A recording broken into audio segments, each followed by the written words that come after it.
एक धूर्त तांत्रिक हर रोज एक सुंदर कन्या के साथ सहवास करता था। दरअसल उस तांत्रिक ने उस बला की खूबसूरत कन्या को अपना बंदी बनाया हुआ था। उस धूर्त तांत्रिक के पास जल के 2 कलश थे जिनमें जादुई जल था। तांत्रिक उनमें से बाएं कलश की पानी की कुछ बूंदें लेकर जब उस सुंदरी पर छिड़कता तो वह एक बंदरिया बन जाती, और जब दाएं तरफ रखे कलश के पानी के कुछ छींटे कन्या रूपी उस बंदरिया के ऊपर फेंकता तो वह वापस अपने असली रूप में आ जाती। यह सब बहुत लंबे समय से चलता आ रहा था।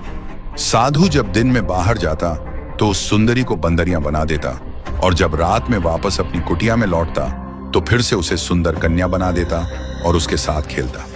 वह नव युवती तांत्रिक के इन कुकर्मों से बहुत हताश थी, पर उस बेचारी के पास कोई रास्ता न था। अगर वह साधु के जाने के बाद बंदरिया के रूप में वहां से भाग भी जाती तो हमेशा के लिए वह बंदरिया बनकर ही रह जाती। अब कम से कम रात के समय तो उसे अपना असली रूप मिलता है।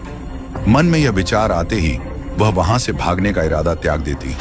समय बीतता गया। संयोगवश एक दिन शिकार की तलाश में घूमते घूमते राजा विक्रमादित्य उस घने जंगल में आ पहुंचे।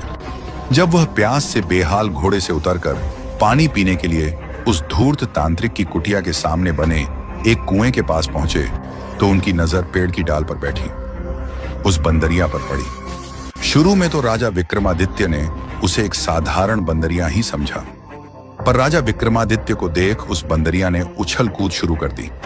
जब राजा विक्रमादित्य ने उसकी यह हरकत देखी तो उस पर गौर किया तो महसूस हुआ जैसे वह बंदरिया अजीब ढंग से उछल कूद करते हुए उनसे कुछ कहना चाहती है। उसकी हरकत देख राजा विक्रमादित्य ने विचार किया कि कुछ तो गड़बड़ है।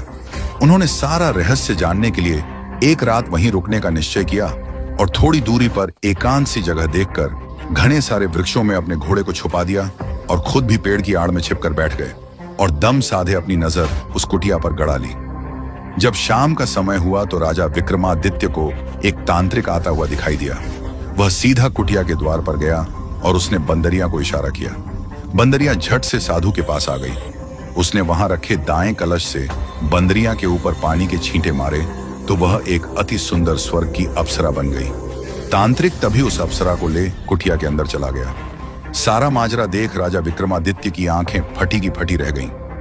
उन्हें घोर आश्चर्य हो रहा था। उनको उस नजारे पर बिल्कुल भी यकीन नहीं हो रहा था जो उन्होंने अभी चंद क्षणों पहले देखा था।